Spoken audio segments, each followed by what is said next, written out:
Sejam todos muito bem-vindos. Grande satisfação que damos início a mais um encontro do ciclo de palestras 2018 da Abra Filtros. O tema escolhido de hoje é mobilidade e as tendências dos veículos elétricos no Brasil e no mundo. Para ministrar a palestra, temos o prazer de receber Plínio Cabral Júnior.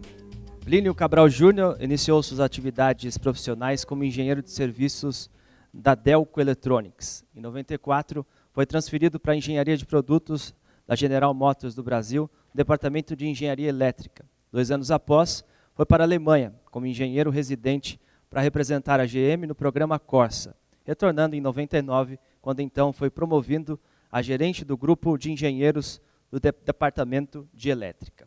Em 2001, Plínio assumiu interinamente a posição de diretor do departamento de engenharia elétrica.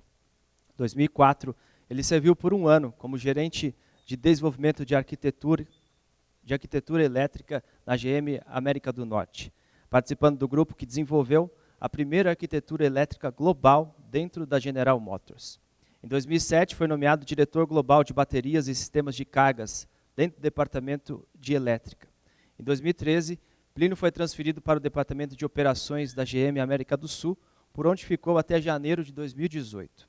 Nessa fase, Plínio retomou como diretor de engenharia elétrica e assumiu também o departamento de engenharia de termal, ar-condicionado e refrigeração do motor, onde está até o momento.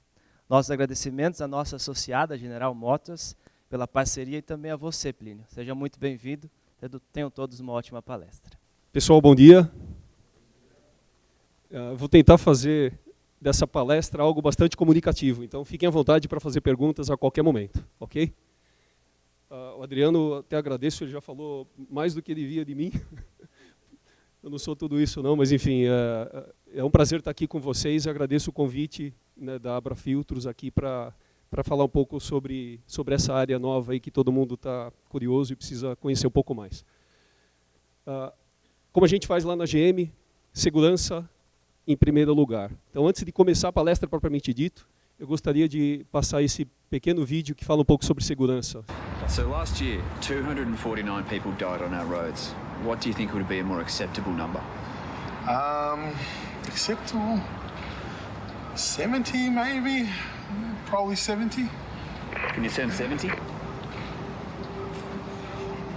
Actually, this is what 70 people looks like.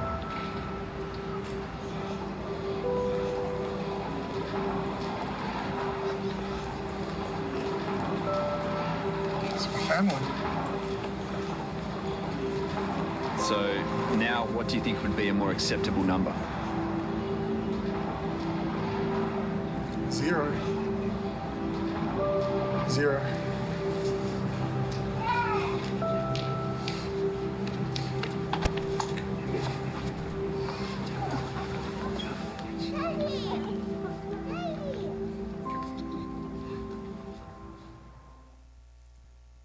Pessoal, isso daqui é sério. Segurança é a base de tudo.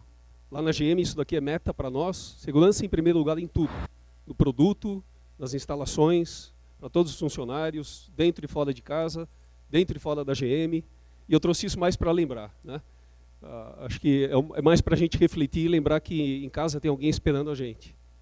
E a gente tem que tomar muito cuidado no trânsito, enfim, em qualquer situação. Enfim, segurança em primeiro lugar. Isso falado, gostaria de começar a apresentação.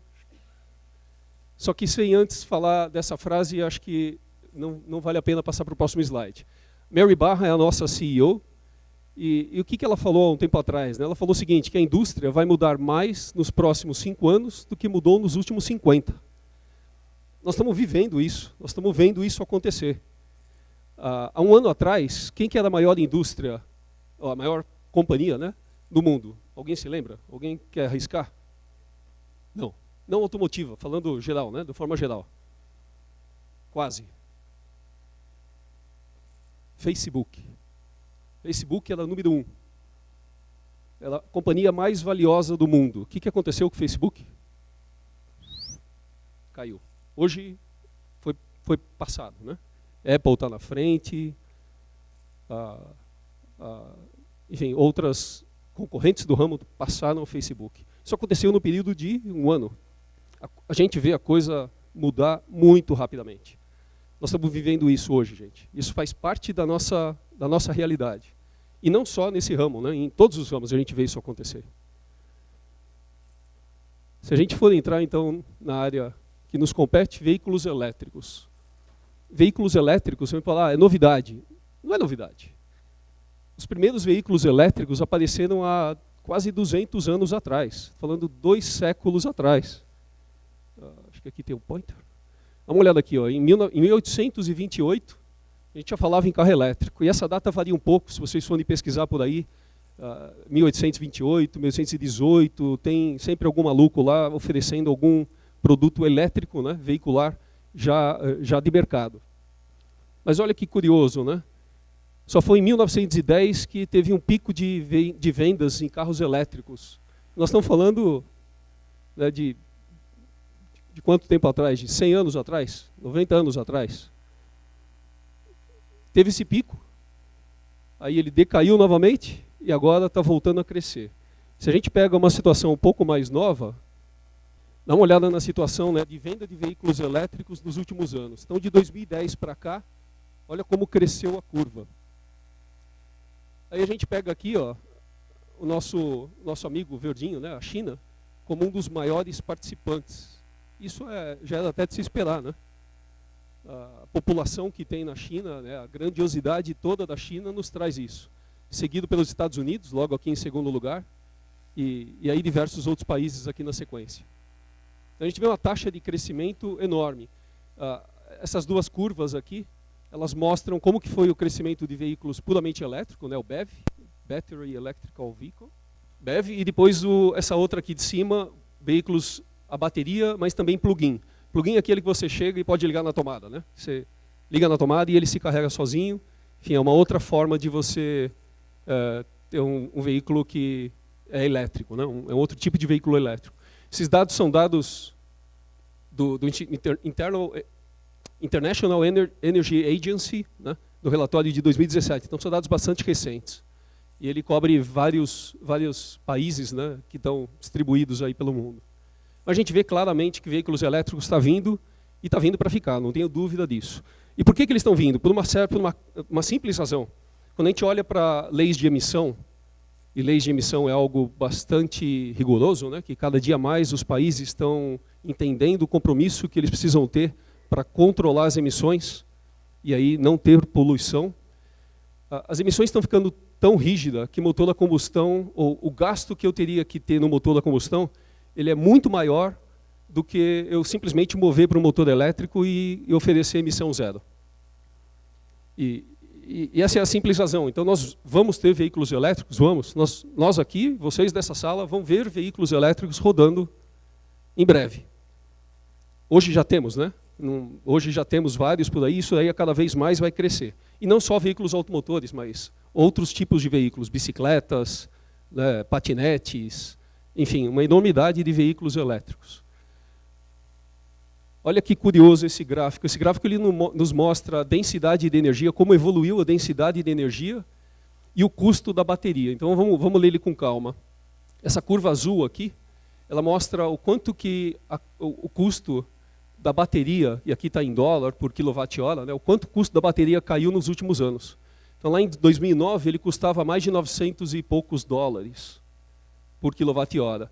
Esse custo hoje está aqui na faixa de 290, talvez. Né? E da mesma forma, a densidade da bateria, a densidade de energia, né? quanto eu consigo guardar de energia no mesmo volume, isso é super importante, densidade energética. Ela cresceu bastante também. A gente estava ali falando na ordem de 50 kW, 60 kWh por litro, e estamos aqui já na faixa de 300.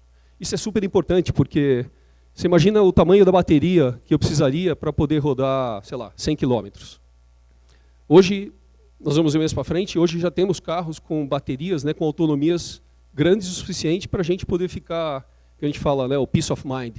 Não ficar preocupado em, sei lá, que tem um posto de recarga aí na frente. Então isso daqui é super importante. Da mesma forma, o custo dela, ele caiu a previsão é de que ele caia bastante também, né? O custo ele caiu e a previsão é de que a gente chegue aqui na faixa de menos de $100 por quilowatt-hora. Isso graças ao avanço da tecnologia, né? Tudo que a tecnologia está nos propondo, a gente está conseguindo atingir níveis muito bons aí de energia. Essa é uma pergunta recorrente, né? Que ela aparece em todo lugar. Bom, mas o que representa se eu tiver mais um monte de carro aí na rua, Plínio? Se esses carros estiverem trafegando, será que eu vou ter energia para todo mundo? Tem. Tem, é muito simples. Dá uma olhada nesse gráfico. Aqui ele mostra o impacto de veículos elétricos na demanda global. Esse gráfico é um gráfico global, ele considera, né, o mundo inteiro. Então hoje nós temos lá, em 2015, aliás, 2015 a gente tinha por volta de 20.000 terawatts-hora, né, no mundo. Daqui nós estamos falando do mundo inteiro. É previsto que as indústrias cresçam um pouquinho, depois as construções cresçam mais um pouquinho, depois tipos de transporte de forma geral e outras demandas também vão crescer, né, isso até lá 2030, e dá uma olhada na contribuição de veículos elétricos, nesse gráfico todo.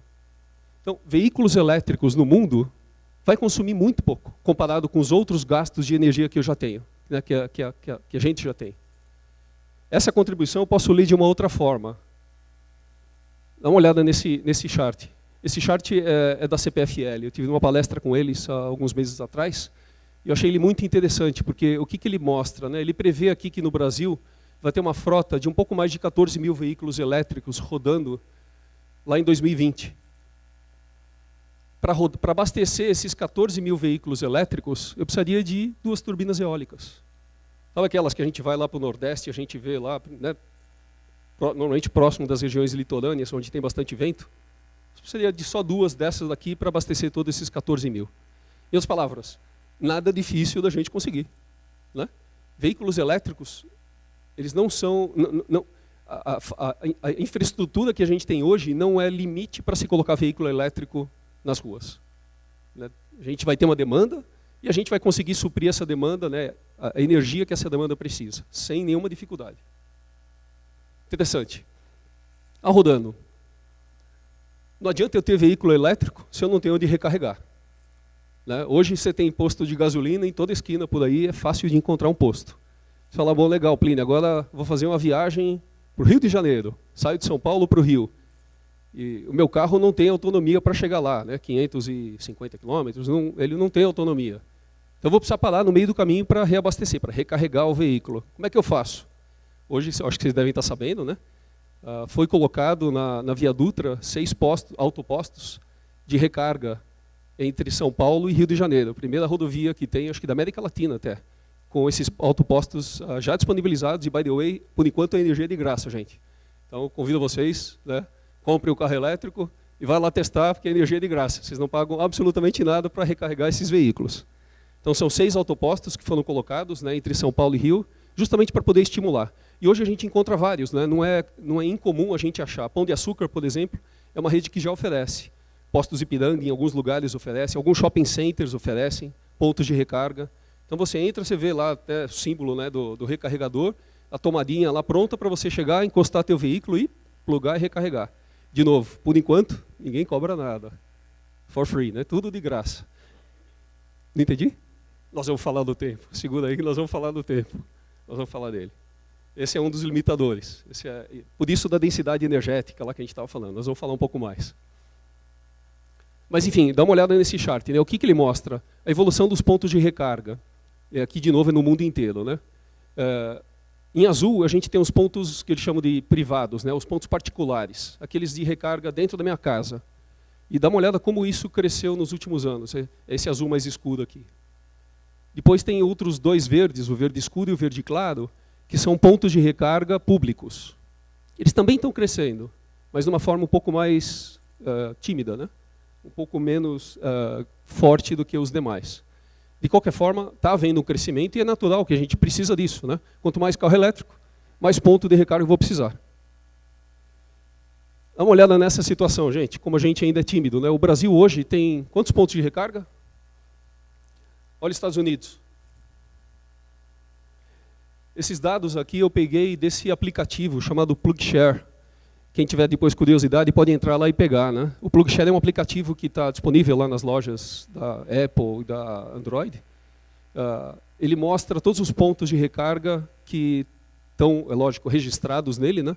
Mostra se ele é particular, se ele é de alguma empresa e aonde está. Então eu consigo dar um zoom aqui em São Paulo, ou enfim, em qualquer lugar aqui do Brasil, dando zoom até chegar lá no ponto, e aí clicando no ponto, nesses pontinhos aqui, ele mostra quem que é, onde está, a rua que está. E ele já tem até um link direto para você poder usar o Waze ou o Google Maps e chegar até o local. Então você consegue hoje planejar uma viagem com muito mais facilidade. Né? Vou para o Rio de Janeiro e depois eu vou passar em Espírito Santo. Bom, Espírito Santo também tem algum ponto de recarga lá que eu consigo usar.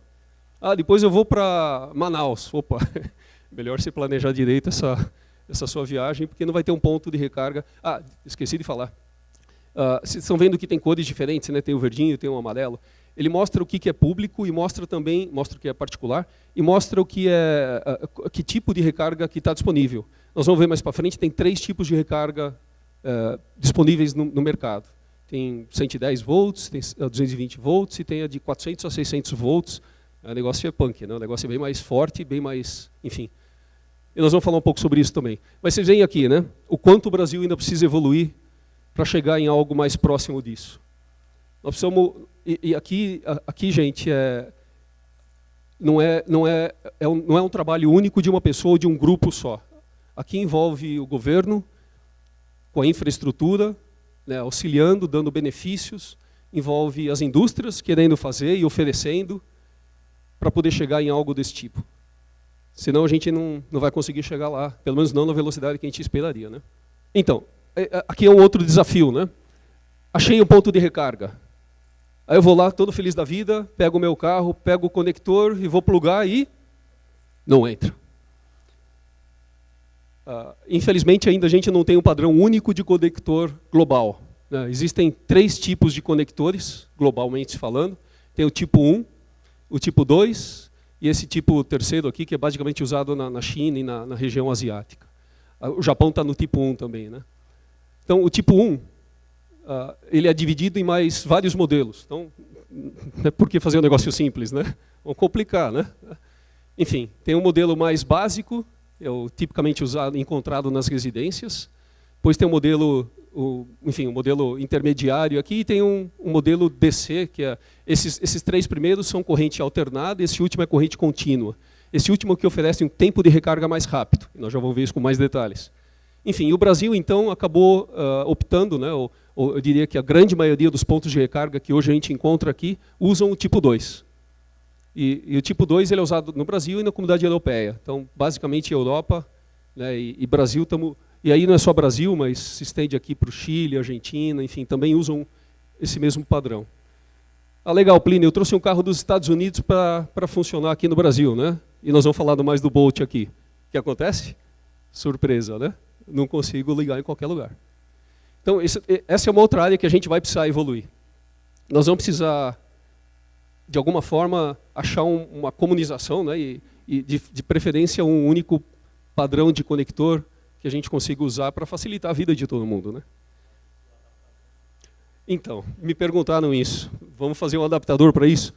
Perigosíssimo, não funciona. Não é simples assim. Hoje a gente tem para essas tomadas, principalmente aqui no Brasil, que a gente resolveu também, né, trocar o padrão da tomada brasileira, e ele não funciona com nada. Né? Ele é diferente do americano, diferente do europeu, diferente do resto do mundo inteiro, ele é brasileiro. Né? Enfim, e aí tem os famosos adaptadores, né, aquelas caixinhas lá que você escolhe, tem uns magníficos lá que parecem um robozinho. Aquilo lá funciona muito bem para isso, mas aqui o negócio é mais sério. Não existe adaptador e nem deve ser disponibilizado pela tensão, enfim, pela maneira com que esse negócio funciona. Né? Nós estamos falando aqui de cargas altas, é super interessante a gente mexer com um veículo elétrico. Mas precisa de cuidados, né? Não é tão simples assim. Qual que é a visão da GM? A GM tem uma visão muito clara. A GM está empenhada em ter 0 acidentes, 0 emissões e 0 congestionamento.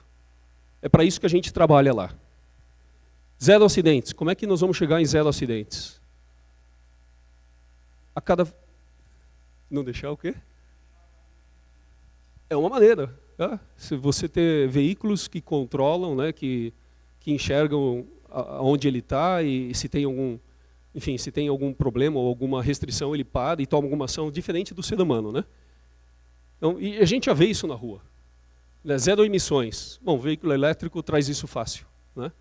Zero congestionamento. É só usar um pouco da cabeça aí, né, gente? Hoje o Waze, Google Maps ajuda bastante. Talvez não chegue a 100%, né, porque ainda tem um monte de rua vermelhinha lá. Você olha, abre o Google Maps, está cheio de rua vermelha. Mas a cada vez mais, e se todo mundo participar disso, isso daqui é algo factível. Não é do outro mundo. A gente consegue fazer. Não tenho dúvida disso. Né? Então vamos ver, como é que a gente faz para chegar nisso tudo? Né? O que a gente faz aí no dia a dia para fazer isso acontecer? Primeira coisa, segurança veicular. Eu comentei com vocês, segurança é número 1 na GM. Né? Ninguém entra na GM sem antes falar de segurança. Toda reunião a gente começa 30 segundinhos, se não tiver vídeo não tem problema, a gente costuma ter um calendário na mesa e fala, o que nós vamos falar hoje? Sempre tem alguém que pode dar alguma dica, falar alguma coisa de segurança. Segurança é fundamental. Eficiência energética, nós falamos bastante sobre sustentabilidade. É outra coisa fundamental, eu estava vendo o trabalho da Abrafiltros, né, em estar reciclando os filtros da forma correta, da forma sustentável. Isso, sem isso, a Terra não gira mais. Né? Direção autônoma. Cada vez mais a gente vê mais veículos, né, como o senhor comentou, com mais capacidade de tomar decisão no lugar do motorista. E aí é um debate interessantíssimo. Tem alguém aqui da área aeronáutica? Acho que não, né? Então, na área aeronáutica, quando a gente fala de Embraer e Boeing, tem um conceito bastante diferente de uma para outra. A Embraer tem uma filosofia que é o piloto do avião toma a última decisão. Então, o avião está cheio de sensor. Ele voa sozinho, inclusive. Né? Já é autônomo. Você põe lá em cima, o piloto automático, o bicho vai sozinho. Só que se estiver acontecendo alguma coisa, situação de pânico, o piloto assume. Ele toma a última decisão. Se o avião estiver indo para cá e o piloto vier para lá, ele volta para lá. A Boeing é diferente, o conceito é outro. Quem toma a decisão é o piloto automático, enfim, é a máquina. Então, se o piloto falar, vem para cá, e o avião está indo para... Não, você está maluco, você bebeu, você cheirou cola, né? Então tem que ir para lá. Quem que está certo aí, gente? Vocês lembram da Chapecó, né? Do avião da Chapecó? O que aconteceu lá? O piloto estava consciente, sabia que tinha pouco combustível, mesmo assim saiu, decolou, foi, poderia ter parado antes, não parou para reabastecer, chegou no local de destino, tinha outros aviões, podia ter pedido prioridade de pouso, não pediu, tinha outros aviões que pousaram antes dele, deu 3 voltas em torno da pista e aconteceu o que aconteceu. Se fosse a máquina lá, talvez o destino tivesse sido diferente. Você fala, então legal, Plínio, então é a máquina que vai tomar a decisão. Opa, a máquina falha também, não falha, gente? E aí, a máquina falhou, a máquina pediu, sei lá, não pousa, né? Anda mais um pouquinho, vai para no próximo. É complicado, é uma discussão muito interessante. Quando a gente entra em debates, né, desse tipo de decisão, né, como que a gente faz, vamos deixar o piloto tomar a direção e ele ser o responsável, ou vamos deixar a máquina tomar a decisão, é uma discussão enorme. Né? Pensem um pouco aí, vocês vão ver onde vai parar esse negócio. Aí seguindo. Para isso, então, a GM tem o Chevrolet Bolt EV. Não sei se vocês chegaram a ver já, mas é um veículo que já está em produção desde o ano passado, lá nos Estados Unidos, 2017. Ele é produzido e vendido lá, e já existem até alguns aqui no Brasil, né, rodando por aqui. Como é que funciona esse carro? Esse carro ele tem um powertrain, ele tem 360 Nm, ele entrega, né, 360 Nm de torque, 203 cavalos, chega a 150 por hora e faz de 0 a 100 em 6 segundos e meio. Rapidinho, né? Entrar, sentar e pisar num carro desses, a emoção que a gente sente é completamente diferente da emoção que a gente sente quando a gente está dirigindo um carro a combustão. Acho que todos aqui estão acostumados a carro a combustão. Carro elétrico, o fato dele ter torque inicial, né, completo, pleno, ele traz um torque muito rápido, numa aceleração muito rápida, você sente isso rapidinho, nos primeiros momentos. Né? Aquele piloto que é um pouco mais agressivo, percebe isso daqui muito rápido. E é óbvio, né, ele é macio, sem troca de marchas, não estamos falando de um motor elétrico. Esse daqui é a cara do motor. Ele, por ser um motor elétrico, ele não tem troca de marchas, ele tem, enfim, é uma mudança contínua, né, de marchas que a gente tem nesses carros. Vamos falar um pouco sobre também a refrigeração, de como funciona a refrigeração desse carro. Chassi, olha que interessante esse carro, como ele é construído. A bateria, ela é parte do chassi.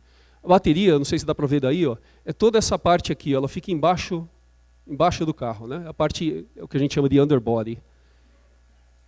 É uma bateria, por ser parte do chassi, o que ela faz? Ela acaba trazendo vários benefícios. Ela dá estrutura para o carro, ela diminui o CG do carro, então ela põe o CG do carro lá para baixo, dá mais estabilidade, né, em outras palavras, e ela acaba distribuindo também a massa do veículo de forma equivalente. Isso é super importante para a estabilidade do veículo. A bateria ela pesa, né? Ela tem um peso bastante forte. E por ela estar distribuída nessa região toda, ela acaba ajudando o veículo dessa forma.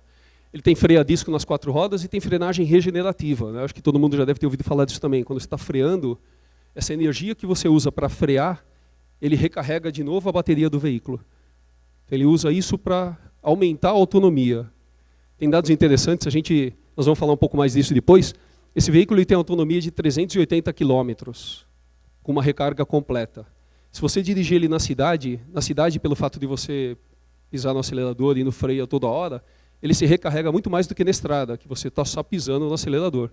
Então ele aumenta a autonomia dirigindo na cidade. Você fala, mas como é que pode, Plínio? Vai lá e dirige. Vai lá e dirige, vocês vão ver como é que funciona. Rodas de liga 17 e traz muito prazer ao dirigir. Bateria. Dá uma olhada na bichinha, né? Ela tem 60 kWh, é uma bateria de lithium-ion, né? De íons de lítio. São 5 bancos de célula. Dá uma olhada no peso dela, né? 429 quilos. Alguém tem ideia de quanto pesa um carro? Dá um chute. 1.500, é um carro pesado. Né?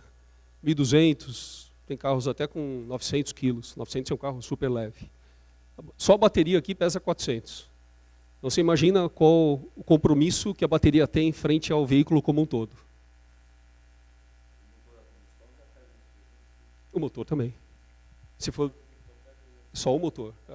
E aí se puser motor mais transmissão, perfeito, perfeito. 1.800. Só o carro, sem passageiro. Ele gera 360 volts DC, tem uma garantia lá de 8 anos, 100 mil milhas. Ele tem uma refrigeração ativa. Gente, tem um sistema a gente chama de thermal, né? Um sistema térmico específico só para bateria. A gente tem um ar-condicionado lá no carro, né? Hoje a maioria dos carros já oferecem ar-condicionado, ar quente, ar frio, você liga lá e, né, se está muito quente, você liga o ar-condicionado, se está muito frio, você liga o ar quente. A bateria tem a mesma coisa, só para ela. Ela precisa disso. Se ela trabalha em condições de temperatura muito baixa, a bateria ela não é boa. Ela é melhor, mas não é perfeita. Se baixar muita temperatura, abaixo de 0 graus, ela deixa de funcionar. Da mesma forma, se esquentar muito, a bateria não gosta de temperatura. Se esquentar muito, ela também deixa de entregar. Então, para isso, a gente foi obrigado a colocar um sistema de controle de temperatura específico para a bateria. Ela é 100% selada.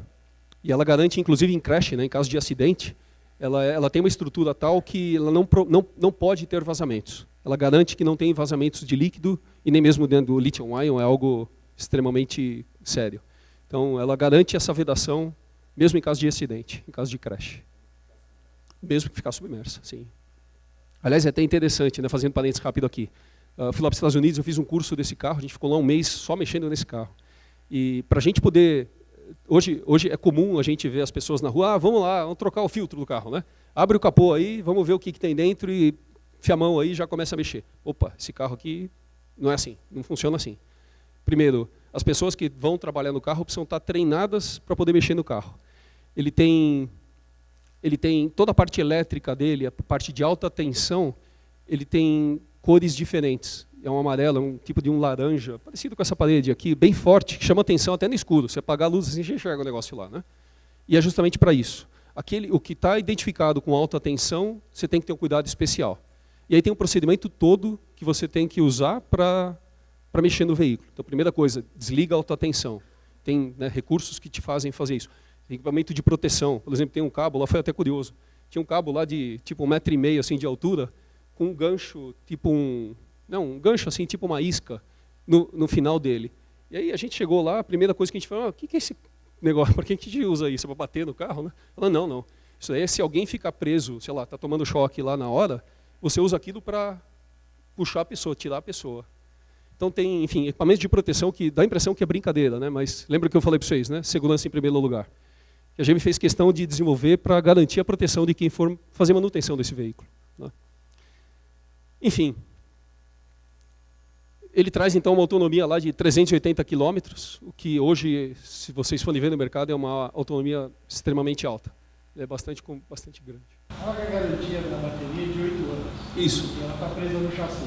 Isso. Joga o carro fora. Não. É possível acabar você... a bateria. Não entendi? Se a bateria acabar, joga o carro fora. Não precisa jogar, você consegue substituir a bateria. Você fala, eu quero manter meu carro, eu gosto do meu carro. 8 anos depois, a bateria, por alguma razão, já não está mais funcionando, eu preciso trocar a bateria. Você consegue trocar. Não é um trabalho simples, né? Você não vai fazer que nem você troca o pneu, mas é possível sim ser trocada a bateria. E é previsto, o que você faz com a bateria então do carro antigo, Plínio, né? O que você faz com ela? É uma pergunta recorrente também, né? Ela é usada, sabe aonde, gente? Então, a bateria ela pode ser usada em residências, para suprir energia, né, para guardar energia nas residências. E aí você usar a energia da bateria nos períodos que você eventualmente não tem energia da sua operadora, né,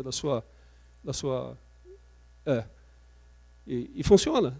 Ela ainda é boa para residência, ela não é tão boa para o veículo, por isso que ela está sendo, né, tirada do veículo, mas ela pode sim ser usada para residências. A bateria responde por qual percentual no preço do carro? Vale a pena fazer essa substituição? É uma boa pergunta e eu não vou saber te responder aqui. Eu não tenho o custo dessa bateria em particular. Quer dizer, acho que até tenho. A questão de vale a pena fazer a substituição é um pouco relativa, né? Vamos supor que essa bateria custe, sei lá, 1/10 do preço do carro. Mas você fala, poxa, mas esse carro aqui é um carro que eu quero e não quero me desfazer dele. Eu quero trocar, mesmo que ela custe mais que o carro. A pessoa vai acabar pagando, né? Tem mais ali do valor emocional que a pessoa sente com relação ao carro do que simplesmente o custo do produto em si. Mas ela deve estar ali rodando nessa faixa. Existe alguma perspectiva em termos de relação aí da bateria ela chegar a viciar? Porque ela tem uma autonomia de 383 km. Se caso ela viciar, vocês já trabalharam em cima disso, vamos supor, sim. Ela tem 383 km, ela vicia e aí ela cai para 150. Boa pergunta também. Isso acontece muito em celular, né, gente? Eu acho que é por isso que ele está perguntando. Celular, você compra novinho lá, ele funciona, sei lá, 2, 3 dias, 4, 5 dias sem ter que recarregar. Aí, com o passar do tempo, ele vai perdendo a autonomia, né, e vai deixando de... Nesse caso, é um dos testes que a GM faz e não, ela não perde a autonomia. Ela garante essa autonomia de 383 km dentro da vida útil que ela tem. Então, é justamente trabalhada para isso. E esse design de bateria que praticamente faz parte da estrutura do carro, isso é GM ou é uma tendência do mercado? Eu posso dizer que é uma tendência do mercado de forma geral, mas ela é bem específica da GM. Esse carro, em particular, ele usa isso como uma característica dele. Mas, de forma geral, a grande maioria também seguem essa mesma filosofia. Tem algumas filosofias diferentes, bem agressivas, bem diferentes, né, com conceito até diferente. Mas é mais por aí que o pessoal está rodando. Eu confesso que eu não entendi ainda essa minimização do conceito de consumo de energia para os automóveis. Nós já tivemos palestras anteriores em que afirmam peremptoriamente que se o Brasil crescer 3% da plataforma em que estamos, não temos energia elétrica. Você diz que 2 torres de energia elétrica seriam suficientes para tocar 14 mil automóveis. Eu, na minha visão, não entendo nada de energia, mas eu imagino que se nós puséssemos 14 mil telefones celular para carregar ao mesmo tempo, a gente derrubaria a energia de muita cidade, mas não tenho essa formação capaz de calcular isso. Mas assim, só a título de conhecimento, recentemente eu coloquei na empresa, recentemente mesmo, 2 semanas atrás, um triturador adicional para triturar o filtro de 70 HP, dividido em 2 motores, um de 30 e um de 40, são 4 eixos. Eu tenho lá disponível um transformador de 112 kW. Todos disseram que não toca 70 HP. Eu digo, mas 112 kVA não toca 70 HP? Não toca porque ele não tem software de partida em rampa, mas ele tem um soft start, não é esses modernos, mas tudo bem. Também não é estrela triângulo, nem não é chave de faca, né? Tudo bem. Pô, mas 112 kVA não toca 70? Não toca. Vamos alugar um gerador. Então vamos alugar um gerador só para ele. Pô, 100 kVA não dá. 3 engenheiros fizeram o cálculo, me fizeram alugar um gerador de 200 HP para tocar 70 HP. um monstro do motor MWM de 6 cilindros para gerar energia para tocar um motorzinho de 70 HP. E você diz que o carro tem 203 cavalos, correto? Então eu fico imaginando, como é que pode tocar 203 cavalos, assim, um coisinho lá, uma maquininha de costura lá de 70 HP, eu preciso de um monstro de um negócio daquele para gerar 70 HP, e você vem dizer que 2 torrezinhas toca. Outra coisa, os pontos, você disse que tem 48 mil pontos nos Estados Unidos, né? Nós temos 155. Então imagina assim, quanto mais se consome, mais as empresas de energia faturam, então quanto mais pontos tiver, mais se vende. Quantos mil celulares nós temos no Brasil? Bastante, eu não tenho ideia, mas bastante. Milhões? Exatamente. Chega, acho que 1,2, né? Está mais do que 1 por habitante. Mais de 280 milhões, certamente. Quantos pontos de recarga de celular nós temos, que já está aqui há mais de 25 anos, em aeroporto, shopping, rodoviária, e hospital, posto de saúde, aqui no auditório mesmo, quantos nós temos? Então, quer dizer, o que faz acreditar que nós vamos ter isso no Brasil, assim, que vão colocar aí, não é cabinho assim, né, de 10 amperes, 15 amperes, são cabos de uma... Então, quer dizer assim, de onde vem essa certeza que daqui em 2020, 2025, já estamos batendo na porta aí, que isso vai acontecer no Brasil? Sim, sim.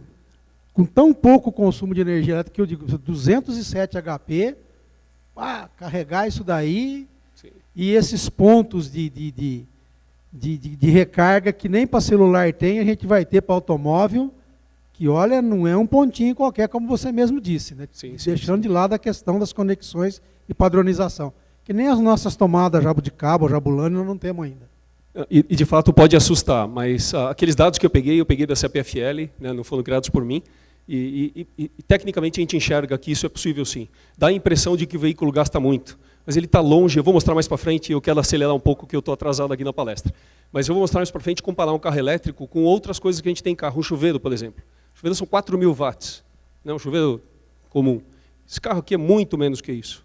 Então, quando a gente compara os gastos que a gente tem numa residência, a gente vê que é possível sim aquilo lá, que lá não é teoria apenas, é realidade.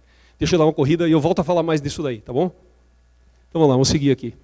Refrigeração, como eu falei, esse carro ele tem 3 sistemas de refrigeração diferenciados. Ele tem lá um sistema para a cabine, né, são 2 litros de massa refrigerante, que é o famoso ar-condicionado que a gente conhece, né? Ele tem um sistema de refrigeração exclusivo para propulsão. E tem um outro para bateria. O da propulsão é o famoso radiador, né? Que é aquele que refrigera o sistema, o motor, a transmissão. E depois um terceiro que é exclusivo para bateria, que é o que eu comentei há um tempo atrás. A bateria requer isso, né, para garantir, para otimizar o uso dela. Esse chart é muito legal, gente. Como que ele funciona? Esse carro aqui, ele tem 2 modos de direção, né, ou de você dirigi-lo. Tem o que a gente chama de drive, o modo normal, como se fosse equivalente a um drive de uma transmissão automática, né? E tem o modo que a gente chama de low. Deixa eu ver se eu consigo explicar ele, começando por aqui. Esse daqui é o pedal do acelerador. No modo drive, o pedal do acelerador, ele funciona como um carro automático que todo mundo está acostumado a dirigir. Você pisa no acelerador, ele começa a deslocar, e quanto mais pisa, mais aceleração ele dá ao veículo. No módulo low, ele muda a maneira com que esse pedal aqui trabalha. O que ele faz? Ele tira o ponto zero, né, o ponto inicial do pedal, ele desloca esse ponto para algo por aqui. De forma que, se você está pisando um pouquinho, o carro está, na realidade, freando. A partir dali, ele começa a acelerar. Plínio, que coisa estranha. É estranho. Dirige um pouquinho, vocês vão se acostumar com esse modo de operação. E aí ele passa, qual que é a vantagem desse modo? Ele passa a regenerar energia. Então, dentro da cidade, você não precisa mais ficar tirando o pé para pisar no freio. Você usa simplesmente o acelerador para acelerar e também para frear. Quer dizer, quando você tira um pouquinho o pé do acelerador, ele passa a frear. Ele passa a regenerar energia, né? É assim que funciona esse modo. Aí ele tem mais 2 modos que são derivados desse primeiro, né? Então tem o drive com regeneração on demand e o low com refrigeração on demand, com regeneração on demand. O que significa isso? Tem uma alavanca aqui no lado esquerdo do volante que chama alavanca de regeneração. Quando você pressiona essa alavanca, ele aumenta a regeneração do veículo. Em outras palavras, ele freia mais. Então, na cidade, vamos voltar na cidade, onde você mais usa isso, né? Porque na estrada, normalmente, você está constante ali e você não usa. Na cidade, quando você está freando, você tira lá o pé do acelerador e ele começou a frear. Puxa, mas preciso frear mais. Usa a alavanca e ele aumenta o poder de regeneração, ele aumenta a frenagem do veículo. Isso, é óbvio, também traz mais energia para a bateria, né? Recupera mais energia. Carga, esse é um ponto interessante. Como eu comentei com vocês, tem 3 modos de recarga, né? Tem o modo básico do 120 volts, depois tem o 240 volts e o 400 a 600 volts, e aqui já é brincadeira de gente grande, né? Qual que é a diferença de um para o outro? Bom, aqui eu consigo trazer uma recarga, esse é o convencional que a gente tem em casa, é o que já vem no carro. Eu consigo trazer uma recarga de 6 km por hora de carga. O que me significa o quê, né? Em termos de recarga plena, por exemplo. Eu vou gastar 50 horas para recarregar meu carro, né, para recarregar a bateria inteira. 50 horas são 2 dias. Pô, Plínio, 2 dias para recarregar? Para com isso. Não dá, não tem esse tempo. Legal, usa 240 volts. Esse segundo tipo, ele requer um equipamento parecido com esse, que muitas residências também têm, né? E ele traz 40 km por hora de recarga. Aqui eu já consigo uma recarga plena por volta de 9 horas e meia. Já começamos a conversar, né? Eu cheguei hoje à noite, cheguei em casa, põe ele para recarregar, no dia seguinte estou com uma recarga plena. Devo ficar por volta de 9 horas em casa, então devo conseguir essa recarga plena.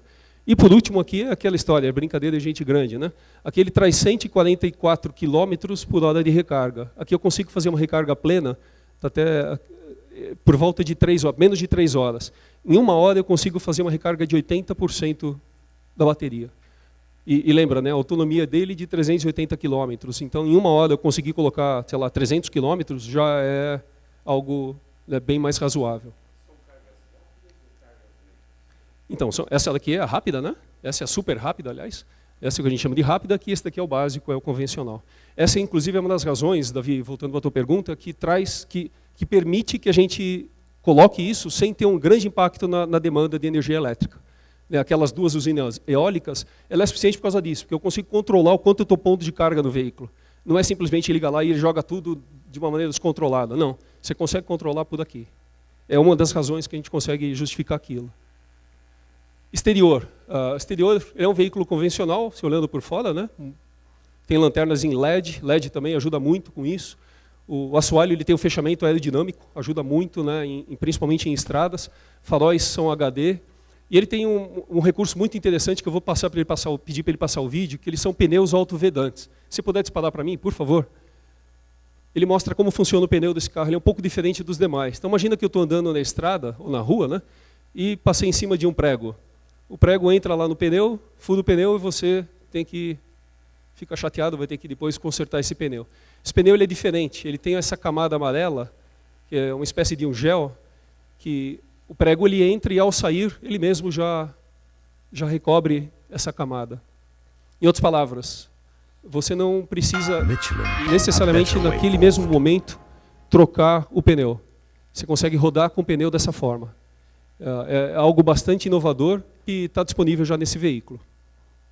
Então, vamos seguir. Essa é a parte exterior dele. O interior dele, ele tem esse aspecto. Então ele tem lá um painel central, um cluster, né, um painel de instrumentos totalmente digital. Tem um painel externo aqui, também de 12 polegadas, também digital.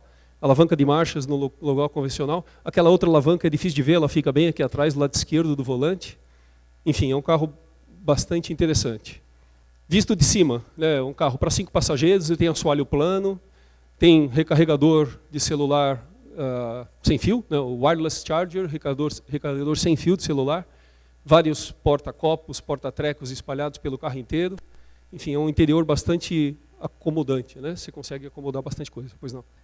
Observei que no 120 e no 240 estava colocado como corrente alternada e o de 400 é de corrente contínua. Ele tem um carregador interno dentro do carro? Porque ele tem que transformar AC em DC, né?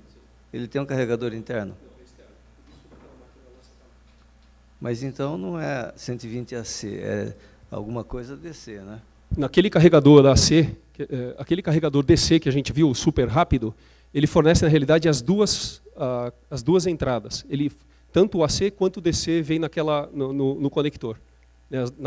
No conector você tem as duas entradas que abastecem o veículo. Então ele recarrega o veículo das duas formas. O carro tem um inversor interno que comuta de um para outro, mas ele não é usado para recarga em si. Ele é usado para o consumo do carro. Tecnologia. Esse carro é bastante interessante. Além do que eu acabei de comentar, o painel de 8 polegadas e o console central de 10 polegadas, 10.2 polegadas, ele traz uma novidade aqui no espelho retrovisor interno. Hoje, esse espelho ele é convencional. Você fala, bom, espelho todo mundo tem, é convencional, a gente tem aquela alavanquinha que comuta de farol alto, né? Se tem alguém usando farol alto atrás, mas ele traz algo, a novidade que ele traz aqui tem duas câmeras traseiras. Quando você usa a mesma alavanca aqui, ela substitui a imagem do espelho por a imagem da câmera que está filmando lá atrás.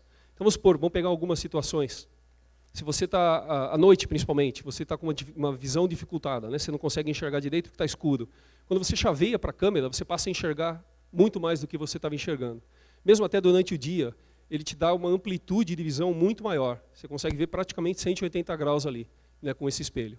Muito interessante. Ele passa a ter uma imagem projetada ali no espelho, né, ao invés de ser um simples espelho convencional que a gente conhece.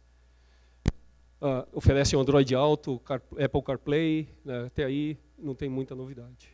Segurança ativa, aqui faz parte disso, né, câmera 360 graus. Então ele tem uma câmera que projeta a imagem ao redor do veículo completo, dentro do display dele.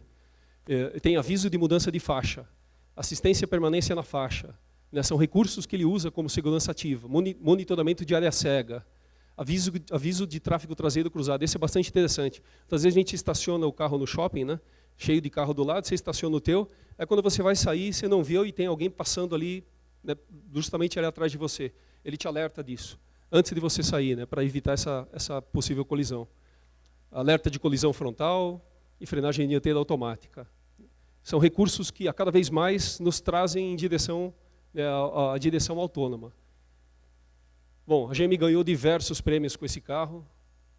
Basta ver aqui, né, a quantidade de prêmios que a gente recebeu no ano passado, quando ele foi lançado.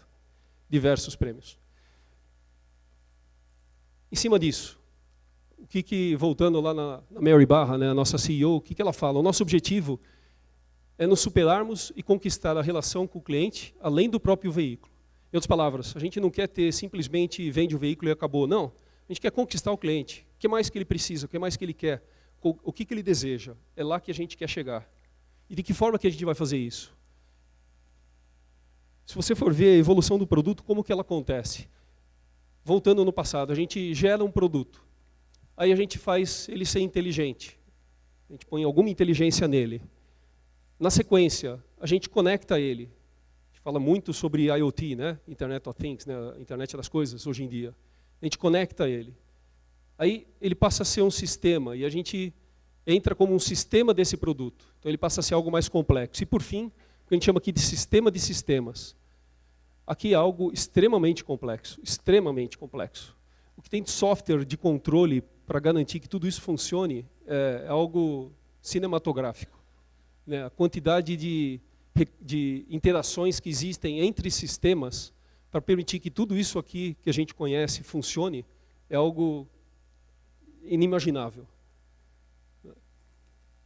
Uma outra maneira de eu ver isso daqui é, eu começo com o meu produto, eu monitoro ele,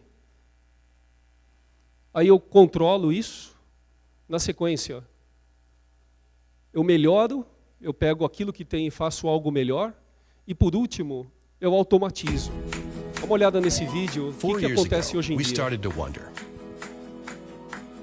What would shopping look like if you could walk into a store, grab what you want, and just go? What if we could weave the most advanced machine learning, computer vision, and AI into the very fabric of a store so you never have to wait in line? No lines, no checkouts, no registers. Welcome to Amazon Go. Use the Amazon Go app to enter. Then put away your phone and start shopping. It's really that simple.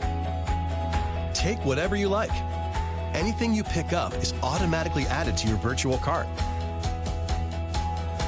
If you change your mind about that cupcake, just put it back. Our technology will update your virtual cart automatically. So, how does it work?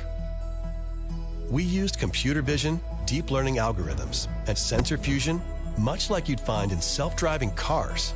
We call it Just Walk Out technology. Once you've got everything you want, you can just go. When you leave, our Just Walk Out technology adds up your virtual cart and charges your Amazon account. Your receipt is sent straight to the app, and you can keep going. Amazon Go. No lines, no checkout. No, seriously.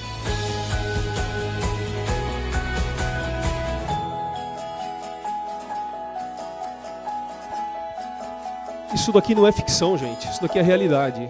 Para quem for para Washington, essa loja existe lá. Você entra, passa o seu celular para ele te identificar, pega os produtos que quiser, sai e o recibo vem no teu celular. Não tem mais fila, não tem mais nada. Isso daqui é realidade. Isso acontece. E vai a cada dia mais, a gente vai passar a ver coisas desse tipo. Do ponto de vista de automóvel, né? A SAE ela define níveis de automação. Existem 6 definidos pela SAE. O primeiro, que é o famoso sem automação nenhuma. Esse sem automação, eu até brinquei aqui, pus um chart do nosso amigo Flintstones, né? É um veículo bem rudimentar. É o que a gente, talvez tenha alguns ainda rodando por aí. Mas esse negócio segue. Aí entra na sequência o que a gente chama um veículo que tem alguma assistência ao motorista. E aí entra lá o alerta de colisão frontal. Se puder disparar esse vídeo, por favor.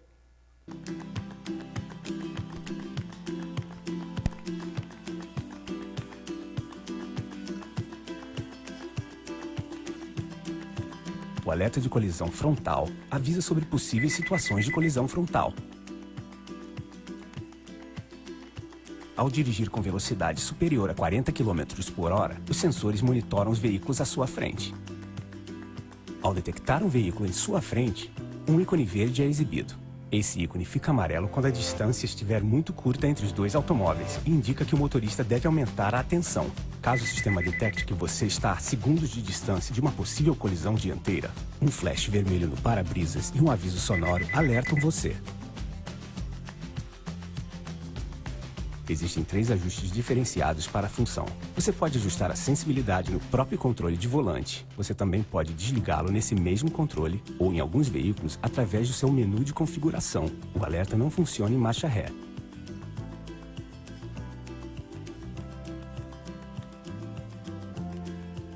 Chevrolet, find new roads. De novo, isso daqui não é ciência enfim, fictícia. Não existe. Isso daqui existe, está na rua hoje. Alguns veículos da marca Chevrolet já oferecem isso hoje. Né? O Cruze já oferece isso. Para o próximo, a gente tem lá o que a gente chama de partial automation, né? Uma automação parcial, onde o veículo passa a tomar algumas decisões, alguns controles. Tem um recurso lá chamado assistência de permanência na faixa. Como que funciona essa assistência de permanência na faixa? Ele identifica as faixas da rua onde você está. E se você for sair da faixa, a direção dá um leve toque de volta para você entrar na faixa novamente. Isso, de novo, não é ficção científica, o carro está aí na rua, alguns modelos já oferecem isso, o Cruze, de novo, é um deles. Né, oferece esse recurso para a gente hoje. Então, é um sistema que você, inclusive, consegue dizer, não quero isso daqui, vou desligar, ou não, isso daqui me ajuda bastante, porque às vezes eu estou saindo, não percebo, ele me traz de volta, ele corrige a direção. Da mesma forma, se você falar, mas não, eu quero ir para lá, se insistir, você sobrepõe ao que o veículo está sugerindo. Então você tem sempre o controle aqui. Aí tem o terceiro nível, que é o que a gente chama de uma condição de automação condicional. E aí a GM oferece lá o Cadillac Super Cruze. Esse produto também já está na rua hoje em dia. Innovation isn't always about what you add, but what you're able to take away. Introducing Super Cruise, the world's first true hands-free driving system for the highway. Here's how it works. Enter the highway. Stay in your lane. Wait for the Super Cruise icon to appear. Push the Super Cruise button. When the steering wheel turns green and things look safe, let go. It's as simple as that. No need to tap the wheel every minute to show you're there. That doesn't mean you can check out. You and Super Cruise are partners. If you need to pass another car, take the wheel and make your move. Super Cruise will then automatically take back control. Safety plays an important part in how it works. Proprietary head tracking software helps make sure your eyes are on the road. And if not, visual alerts and vibrating seat reminders signal you to grab the wheel. LiDAR mapping and enhanced GPS know what lane you're in on the highway. Map curvature data and a precision camera know the position of your car up to 2,500 meters ahead. It makes you feel like you're riding on rails. The result? The world's first true hands-free driving system for the highway. And with safety and innovation at its core, it delivers the greatest luxuries of all: trust, confidence, and peace of mind. De novo, isso daqui não é ficção científica, está na rua. Eu tive a oportunidade de dirigir um carro desses, lá de Warren até Milford, dá por volta de 200 quilômetros, sem pôr a mão no volante, gente. No começo você fica pensando, meu Deus, o que está acontecendo?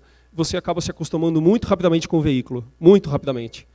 Você entra como ele explicou, né? Você entra numa rodovia, liga o sistema, ele passa a detectar tudo ao seu redor. Veículos, a faixa, a condição da rodovia, enfim, tudo que você possa imaginar ele detecta. E aí ele vai, literalmente, ele vai conduzindo você ao seu destino. Né? A gente tem navegador no carro, ele sabe onde você quer ir, ele te leva até lá. Não pus a mão no volante por 200 quilômetros. É uma emoção interessante. Eu convido vocês todos, a quem tiver a oportunidade, de ir lá ver. E por fim, tem mais 2 graus de automação. Ele chama lá de automação de High Automation e de Full Automation, né? Automação plena. E aí a GM, para isso, oferece esse veículo.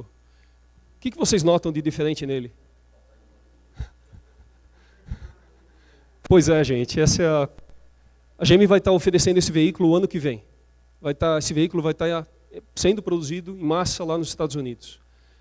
Olha que curioso, né? Eu acho que a primeira coisa que o pessoal nota a falta aqui é não tem direção. Para que direção? Nós estamos falando de um veículo autônomo que se autodirige, não precisamos de direção. Não dá para ver aqui, mas os pedais também, é óbvio, né? Os pedais de acelerador e freio também não existem. Espelho retrovisor, não preciso dele, nem o interno nem o externo.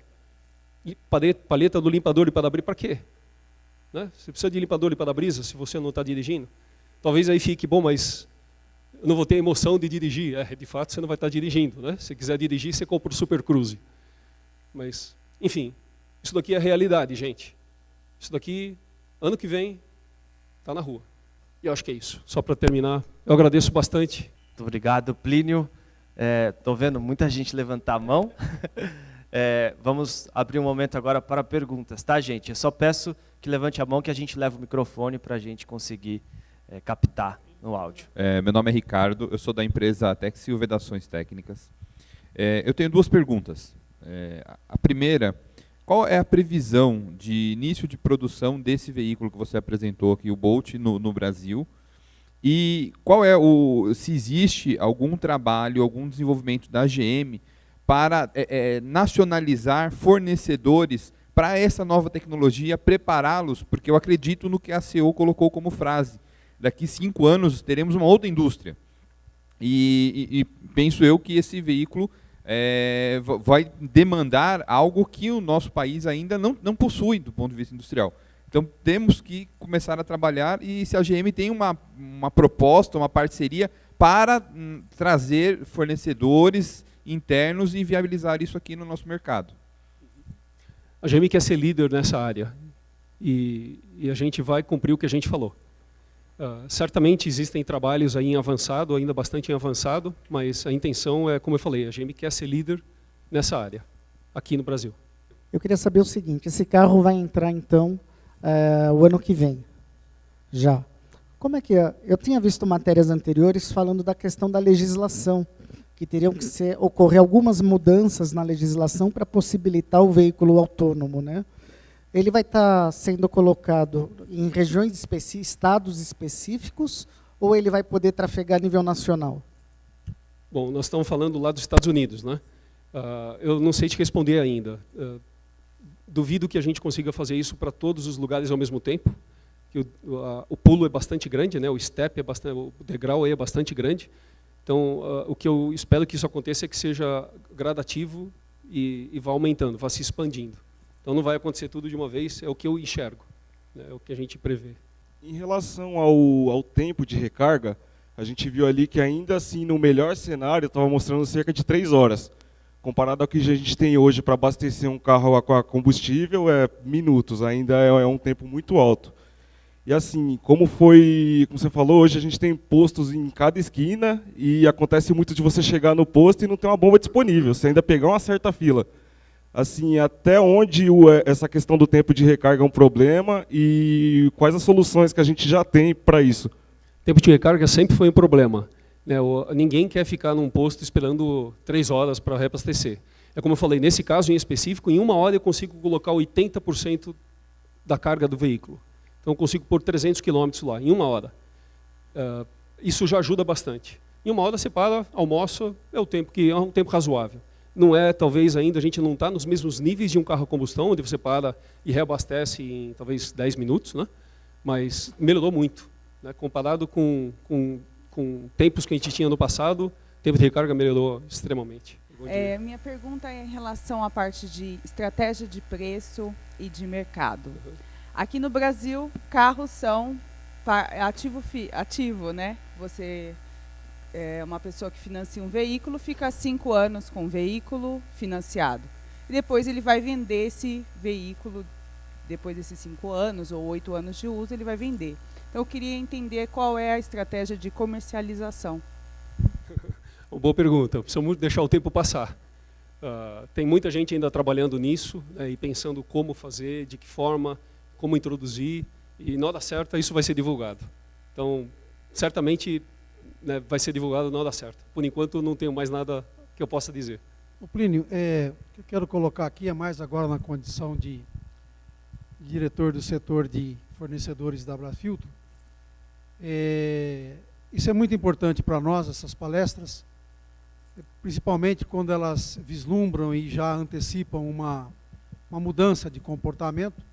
E essas mudanças, elas ocorrem às vezes por desejo, por modismo, forçadas por propaganda, marketing, às vezes por questões legais, comportamentais, de saúde, estética, enfim, por todas as maneiras. E essa é uma questão ambiental, de sustentabilidade, como você disse, não dá mais para o mundo continuar sendo como é, tem que mudar. E aqui a gente pode ver que mudanças vão ocorrer e precisa se adaptar. E esse cenário que passa para todos, a importância de fazer uma leitura dele, para as grandes empresas, as multinacionais, fabricantes de filtro, obviamente, eles estão fazendo essa leitura. O filtro de cabine ele vai continuar existindo, o ar-condicionado e tal, mas alguns filtros vão deixar de existir. Os fabricantes de lubrificante vão ver que o lubrificante vai mudar do fluido para a graxa, aquelas engrenagens vão ter que ser lubrificadas. O pessoal da refrigeração não precisa se preocupar, porque agora vai até aumentar os fluidos de refrigeração, tem mais refrigeração a fazer, não só aquela do radiador convencional, há outras refrigerações, da bateria, como foi citado. Mas há que se pensar, né? Por exemplo, se você está pensando em montar uma indústria de palheta de limpador de para-brisa, já viu que, né, volante, alavanca de câmbio. Então essa é a importância de se fazer essa leitura. E por mais distante que pareça, elas vão ocorrer, é inevitável. Óbvio que muito fica, ainda mais o Brasil em especial, que tem veículos aí de 30, 40 anos rodando comercialmente, né, a frota antiga, não vai sumir e desaparecer. Mas há que se adaptar. Há que se quiser manter as empresas no mercado, tem que fazer essa leitura. E isso é o que eu quero passar para os demais, a importância dessas palestras, não deixar de comparecer, que ela sempre traz essa novidade de como a gente se conduzir para permanecer e perpetuar e ser uma empresa como a GM, centenária, né? Estar sempre podendo se preparar para estar trabalhando, ser essas empresas satélites que orbitam em volta das grandes empresas. Sim. Esse é o recado que eu queria deixar. Obrigado. Bem colocado. De fato, filtros sempre serão necessários, né? Talvez o filtro de óleo do motor não vai mais existir, mas existem outros, né? Então, não vamos deixar de precisar de filtro aí, não tenho dúvida disso. A minha pergunta é, você falou de segurança, que é um primeiro lugar. E hoje a gente sabe que assim, os carros que a gente utiliza no Brasil, eles não são efetivamente os mesmos critérios de segurança que são utilizados lá fora, né? Então a gente tem uma demanda bem diferente aqui. Os nossos carros não atendem o que atenderiam lá nos Estados Unidos, por exemplo, nas outras lá. Com o carro elétrico, isso vai ser passado, ou seja, vai ter um padrão do que é utilizado lá na Europa, nos Estados Unidos, vai ser o mesmo que vai fabricar aqui, ou que vai mandar realmente a demanda do valor do carro? É difícil responder uma pergunta assim. O que eu enxergo depende de uma evolução do nosso governo, enfim, da nossa população, do que a gente entende como segurança. Hoje, emissão é um exemplo clássico disso. Hoje a gente tem vários tipos de regulamentos de emissão diferentes. Estados Unidos tem um, Europa tem um, Japão tem um, Brasil tem outro. Vai se comunizar isso? A curto prazo eu não enxergo isso acontecendo. São necessidades diferentes, são maneiras, cada governo enxerga isso de uma forma diferente. A parte de segurança é a mesma coisa. Por incrível que pareça, você fala, mas carro é carro, gente é gente no mundo inteiro, né? Segurança é segurança. Então, por que não comunizar, deixar tudo igual? Não é simples assim. Isso é algo evolutivo que eu enxergo que, com o passar do tempo, talvez a gente consiga comunizar algumas coisas. Duvido que tudo seja... um exemplo clássico, né? Hoje aqui no Brasil, a gente, até pouco tempo atrás, tinha necessidade de ter o triângulo no veículo. Aqui no Brasil. Na Argentina, que é o país vizinho nosso aqui, precisa ter 2. Você fala, 2? Por que 2? Um na frente e um atrás. Eles enxergam que isso é necessário lá, que é segurança lá. Então, é questionável. Então, se vai chegar a comunizar o mundo inteiro, talvez eu não esteja vivo para ver isso. Em toda a indústria automobilística. A empresa que eu trabalho, ela equipa ou fornece linhas novas de usinagem ou ampliações para a construção de motores. No investimento numa indústria automobilística, o maior investimento é comprar as máquinas para fazer os motores. Né? Nós não só trabalhamos com a indústria automobilística, nós trabalhamos também com a indústria de motores elétricos, a WEG. Né? Então, a gente sabe diferenciar muito bem, né, quais são o investimento em se montar uma fábrica de motor elétrico e uma fábrica de motor a combustão. O emprego que o motor a combustão oferece dentro da indústria automobilística é um negócio fora do comum. A indústria de motores elétricos é um décimo da parte daqui. Quando esse veículo que eu tanto de ter começar a entrar, todas as montadoras que têm a parte de usinagem do motor a combustão, que é enorme, girabrequim, pistão, biela, tudo que tem lá dentro, é um trabalho enorme. Né? Isso aí fica obsoleto. Eles vão ter que fazer novas linhas. Né? Como é que a General Motors vê essa parte de transição? Eu sei que é uma transição que vai levar um bom tempo. E esse carro vai ter que ser bem mais barato. Porque eu me lembro quando a televisão era em cinescópio, o preço que custava fazer um cinescópio e o preço que custa fazer uma tela plana. Né? Era ridículo a diferença. Né? E tomou conta imediatamente. Quando esse carro elétrico realmente, eu acredito piamente nisso, forem eliminados os problemas de bateria, de carga e tudo mais, os carros de combustão, motor de combustão interna, é coisa de museu. Tá? Coisa de museu. Então, como é que a General Motors interpreta isso? A General Motors tem 35 fábricas grandes no mundo. Né? E vão ter que se converter à parte elétrica. Como faz isso? E todo esse processo ele é um processo evolutivo. Ele não acontece do dia para a noite. E certamente ele vai levar um par de anos aí para que isso aconteça. Não creio que motor a combustão tenha uma morte súbita. Não vai acontecer isso. Né? Isso certamente é planejado e aí, naturalmente, todo investimento, aquele investimento todo, né, que foi feito para o motor a combustão, ele não é que é perdido, mas ele vai ter que ser migrado para a parte elétrica. Então, da mesma forma, existem os gastos que são necessários para produzir um motor elétrico. E essa transição ela vai acontecer naturalmente. Ao meu ver, ainda vai levar um bom par de anos. e principalmente isso em países evoluídos, né? Brasil, China, Estados Unidos ou China. Quando se fala de Brasil, isso vai demorar muito mais. As vantagens que o carro elétrico oferece, com o preço do petróleo hoje, se a indústria automobilística não acelerar para fazer um carro elétrico, né? As tradicionais, General Motors, Ford, Volkswagen, né? Vai entrar a WEG, que eles fazem motores elétricos, e fazem entra a Tesla também, certo? E se o cara dizer, não, eu tenho uma fábrica que produz motores a combustão, né? E eu não quero fazer agora transitar imediatamente. O público está pedindo um carro elétrico, né? Porque vai pedir, não vai dar tempo dessa transição. O petróleo está aumentando dia a dia. Hoje nós temos problemas ecológicos enormes com o petróleo, né? Então está sendo abafado. No momento que esse veículo, como a Tesla já desenvolveu, se a General Motors quer preservar os investimentos anteriores, né? A WEG, por exemplo, não vai preservar. Eu estive no México e eu vi a fábrica que eles estão fazendo motores para caminhão, elétricos para caminhão. Entendeu? Quer dizer, é um negócio assim que, quando entrar, não vai ter muito tempo de transição, não. Agora, o desemprego vai ser enorme. Certamente vai haver uma transição grande aí.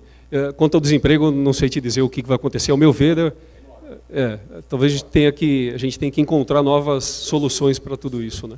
Eu vi uma reportagem esses dias, a WEG já produz esses motores, a Volkswagen está lançando ano que vem um caminhão médio aí de 7 toneladas, um caminhão elétrico já, com um comparativo com bastante vantagens, e a WEG vai fornecer para eles, né, esses motores para a Volkswagen, e exporta também. Então, quer dizer, ela já está adequada já, e nós temos, alguém fez uma pergunta aí da condição da industrialização, a indústria aqui no Brasil. A WEG já está habilitada para isso, pelo menos para os motores de veículos, de caminhões, né? E agora uma curiosidade, você tem ideia da quantidade de veículos elétricos que já circulam nos Estados Unidos, entre fornecedor General Motors ou outros fornecedores? Você tem uma ideia desse número já? Não tenho esse número. Eu já até passei por ele, mas eu não me recordo agora quantos veículos hoje estão circulando lá. No estágio atual da tecnologia, existe alguma possibilidade de a gente aventar aí num futuro a possibilidade de conversão da energia solar em elétrica, e aí nós colocarmos coletores no teto dos automóveis? Essa é a 2A. E a 2B, evidentemente respeitando toda a sua condição ética, o efeito Tesla pode se reproduzir em outras montadoras na questão da energia elétrica aplicada aos veículos? Legal. Quanto à primeira pergunta, né, em usar células fotovoltaicas em veículos, a gente já tem alguns estudos nessa direção. Eles ainda não são muito promissores pelo simples motivo. A capacidade de regenerar ou de gerar energia vinda de luz, ela ainda é bastante limitada. Eu precisaria de talvez um caminhão atrás do carro para poder fazer o carro andar sozinho, né, nas condições que ele precisa. Então, essa tecnologia precisa evoluir muito ainda para a gente poder ter esse tipo de aplicação, né, em veicular. Por outro lado, a gente sabe que autopostos, tem vários já usando isso, né? Vários autopostos têm até uma cobertura, eles fazem propositalmente a cobertura com células fotovoltaicas, e aí põe embaixo o ponto de recarga para você poder recarregar, não tem ligação nenhuma com o fornecedor de energia, enfim, já usa-se isso para isso, né? A segunda pergunta mesmo foi o efeito Tesla. Pois é, efeito Tesla. Certamente a Tesla foi algo bastante interessante que aconteceu aí, né, no mercado americano. É algo que eu vejo que não vai ficar parado lá. Ele vai se expandir e vai dominar outros mercados também, vai passar aí para outros mercados. Aí você pergunta, bom, e no Brasil, como é que funciona? Gente, o Brasil é uma incógnita tão grande, né? É difícil de você hoje prever algo aqui. É difícil de você trazer investidores para o Brasil. Por outro lado, a gente sabe que é um caminho que não tem muito retorno, que a gente sabe que vai precisar passar por ele. Então, acho que aqui é viver e ver o que acontece. Eu gostaria de saber se com a transição gradual da utilização de carros a combustão para carros elétricos, existe uma previsão no mercado de filtros? E outra, se você poderia me dizer Durante a autonomia do Chevrolet Bolt, quais filtros ele utiliza? Você me pegou. Certamente tem vários filtros. Eu não sei te dizer agora. Mas tem vários filtros que ele não vai desaparecer do mercado, gente, né? O produto em si, ele ainda precisa de filtros. Filtros é algo que, num lugar ou outro, você vai precisar. Filtro de ar do sistema de ação, esse veículo precisa de filtro. Então, talvez a gente não vá mais fazer, ou ter um foco tão grande com filtros de óleo, né, que a gente tem hoje em carros a combustão, mas outros tipos vão aparecer. Um ponto crucial com relação ao carro elétrico é a bateria. Sempre foi. Você vê algum risco o volume de demanda, ou seja, de necessidade de carros elétricos, ficar contra a disponibilidade de lítio no mercado para a fabricação das baterias? E outro ponto é com relação às novas tecnologias para baterias, certo? No que está se trabalhando hoje? Uhum. Boa pergunta. Lithium-ion, a gente sabe que ele é um recurso limitado na Terra. Existem fontes grandes na China, na Bolívia, Brasil, mas ele é limitado. E ele certamente não vai dominar, ou não vai viver, né, ad eterno. Ele com certeza precisa de um substituto. O substituto talvez mais natural que eu vejo para isso, de novo, a gente tem uma mudança da forma de gerar energia. A gente passa a falar de células a combustível, onde você volta a usar o etanol, o metanol, hidrogênio, e aí, enfim, tem vários combustíveis que a gente pode usar como fonte de energia, e aí, a partir dele, gerar energia elétrica, mas ainda assim num carro com emissão zero. Né? Então, e esse é um futuro mais distante. Esse daí é o tema para a próxima palestra, né? A gente vai falar sobre célula a combustível. Isso certamente vai vir, mas ainda eu enxergo que depois desse período que a gente vai estar vivendo com baterias de lithium-ion e todo esse modismo que está sendo criado. Né? Plínio Cabral Júnior, uma salva de palmas.